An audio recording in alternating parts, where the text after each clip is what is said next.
दोस्तों, अमूल भारत के हर कोने में पिछले 76 सालों से डेयरी प्रोडक्ट्स बेच रही है। लेकिन 1946 में शुरू हुई इस कंपनी ने आखिरकार कैसे इंडिया में मिल्क प्रोडक्ट्स के इतने बड़े अनऑर्गेनाइज्ड मार्केट को कैप्चर कर लिया और आज हर साल लगभग 50,000 से 60,000 करोड़ का बिजनेस कर रही है। आज बात करेंगे अमूल के उन मार्केटिंग सीक्रेट्स के बारे में जिससे इस कंपनी ने अपने बिजनेस को आसमान की ऊंचाइयों पर पहुंचाया। तो पूरा वीडियो एंड तक जरूर देखिएगा। दोस्तों, हम में से अधिक लोग पहली बार अमूल से तब मिले थे जब टेलीविजन पर अमूल दूध पीता है इंडिया की एडवर्टीजमेंट्स आती थी।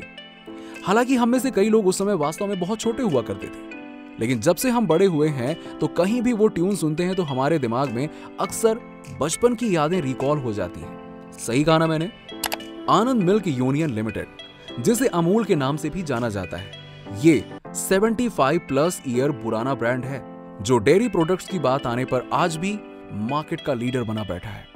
वैसे तो कई ब्रांड्स लंबे समय तक सफल रहते हैं, लेकिन उनमें से कुछ ही हमारे दिलों को छूने में कामयाब रहे हैं और अमूल एक ऐसा ब्रांड है जिसने वास्तव में हमारे दिलों को छुआ है।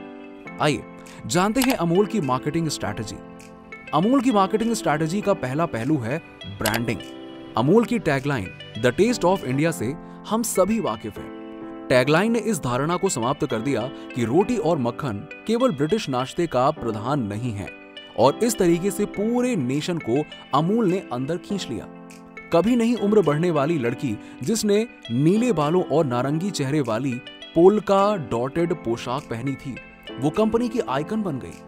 अमूल ने अपने सभी उत्पादों को एक ही नाम से बेचा, जिससे ब्रांड को अपनी मार्केटिंग और एडवर्टाइजमेंट कॉस्ट पर अपने पूरे रेवेन्यू का सिर्फ 1% स्पेंड करना पड़ता था। अमूल एक अम्ब्रेला मार्केटिंग स्ट्रैटेजी को फॉलो करता है। अमूल गर्ल अभियान और उनके कांस्टेंट कंटेंट मार्केटिंग एफर्ट से अमूल मार्केटिंग के स्ट्रैटेजीज में हमेशा ऑन पॉइंट रहता है। अमूल की मार्केटिंग स्ट्रैटेजी का दूसरा पहलू है प्रोडक्ट पोर्टफोलियो। अमूल के विभिन्न प्रकार के प्रोडक्ट्स सभी लोगों की नीड्स को पूरा करते हैं, जबकि कुछ ब्रांड्स जैसे कि लंदन डेयरी, बास्किन रॉबिन्स आदि कुछ क्षेत्रीय बाजारों पर कब्जा करने में कामयाब रहे हैं, जहां वो हायर क्लास के ग्राहकों यानी कि रिच लोगों की नीड्स को पूरा करते हैं। लेकिन अमूल ने समग्र डेयरी बाजार में अपना स्थान सुरक्षित करने के लिए अमूल ऐसे प्रोडक्ट्स बेचता है जिसे हर क्लास के लोग खरीद सकते हैं। अमूल ने अपना कब्जा पाने के लिए अपने प्रोडक्ट्स की प्राइस रेंज से खेला, जो इंडिया जैसे देश में बहुत इंपॉर्टेंट है, जहां लोग कम पैसों में अच्छी चीजें खरीदना चाहते हैं। चलिए, अमूल अपनी प्राइस रेंज को कैसे कम करता है और उसमें से खुद कैसे कमाता है, प्रोड्यूसर को कितने पैसे देता है और कंज्यूमर को अफोर्डेबल प्रोडक्ट कैसे देता है, आइए समझते हैं। तो दोस्तों, अब एक कोऑपरेटिव कंपनी है और उसका एम है कि वो बेस्ट वैल्यू अपने प्रोड्यूसर्स को भी दे, अपने कंज्यूमर्स को भी दे और खुद भी प्रॉफिट कमाए। अब इसके लिए अमूल ने एक वेल प्लान्ड सप्लाई चेन का मॉडल बनाया हुआ है। अमूल ने विलेज स्तर पर दूध उत्पादन करने वाली कोऑपरेटिव सोसाइटीज बनाई हैं, फिर डिस्ट्रिक्ट लेवल पर मिल्क यूनियंस बनाए हैं जो प्रोसेसिंग सेंटर की तरह काम करते हैं, और फिर स्टेट लेवल पर मिल्क यूनियन बनाए जो पूरा प्रोसेस करके माल को आगे बेचने लगे। और इस ट्रांसपेरेंट मॉडल की वजह से गांवों में किसानों की इनकम बढ़ने लगी। जैसे जैसे कीमतें बढ़ गईं, उनकी आय भी उसी हिसाब से बढ़ती गई और इस तरीके से अमूल ने विलेज से लेकर बड़े शहरों तक कई लोगों को एम्प्लॉयमेंट दिया। अब बात करते हैं अमूल के मार्केटिंग मिक्स स्ट्रैटेजी के बारे में। मार्केटिंग मिक्स वो फैक्टर है जिसे किसी कंपनी द्वारा अपने प्रोडक्ट को खरीदने के लिए कस्टमर्स को प्रभावित करने के लिए नियंत्रित किया जाता है। पनीर, चीज और आइसक्रीम जैसी प्रमुख वस्तुओं की बात आने पर अमूल एक घरेलू नाम बन गया है। हम डेयरी दिग्गज के मार्केटिंग मिश्रण को देखने जा रहे हैं, जिनमें मार्केटिंग के 4P यानी कि 4P शामिल हैं: प्रोडक्ट, प्राइस, प्लेस और प्रमोशन। बात करते हैं प्रोडक्ट की, तो जब भारत में डेयरी प्रोडक्ट्स की बात आती है तो अमूल सबसे डाइवर्स ब्रांडों में से एक है। अमूल के कॉम्पिटिटर्स की तुलना में अमूल के पास कई सारे तरह के प्रोडक्ट्स अवेलेबल हैं।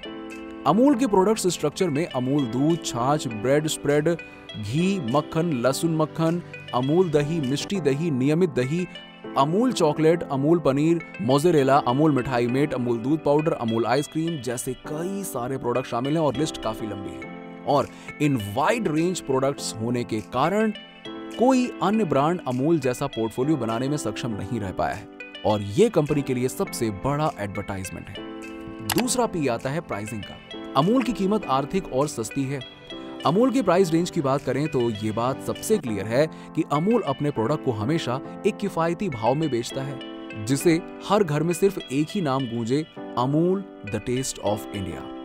अगला मार्केटिंग मिक्स में आता है, अगला पी है प्लेस और डिस्ट्रीब्यूशन। अमूल एक ऐसा ब्रांड है जिसने देश के हर हिस्से में अपनी उपस्थिति दर्ज कराई है और अपना प्रोडक्ट देश के हर कोने तक पहुंचाने के लिए अमूल 2 भागों में अपनी डिस्ट्रीब्यूशन चैन बनाता है।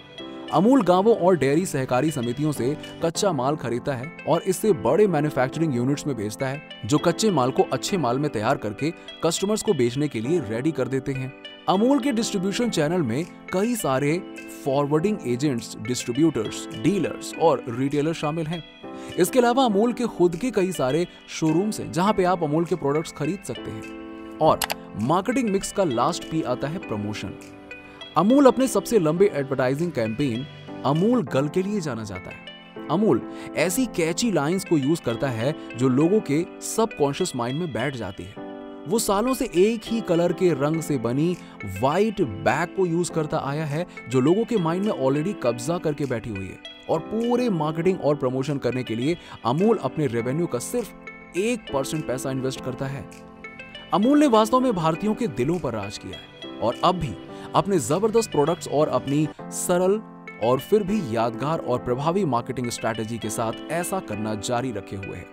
एक मजेदार तथ्य के रूप में अमूल ने 2020 में अपने मार्केटिंग बजट के 1% के भीतर 1500 घंटे से अधिक की सामग्री का कंटेंट बनाया, जबकि दूसरी ओर नेटफ्लिक्स जैसी कंपनियों ने 1 लाख करोड़ रुपए से अधिक खर्च किया इसी चीज के लिए। ये प्रभावशाली से अधिक है ना? हालांकि इसका श्रेय केवल अमूल के असाधारण ब्रांडिंग और मार्केटिंग प्रयासों को जाता है, साथ ही क्वालिटी के मामले में समझौता ना करने के रवैये के साथ, और इस पर ब्रांड दृढ़ता से टिका हुआ है। तो दोस्तों, आपको अमूल की मार्केटिंग स्ट्रैटेजी से जुड़ा ये इन्फॉर्मेटिव वीडियो कैसा लगा? कमेंट सेक्शन में कमेंट करके जरूर बताइए और ऐसे ही नॉलेजेबल वीडियोस को देखते रहने के लिए हमारे चैनल को सब्सक्राइब करें। धन्यवाद।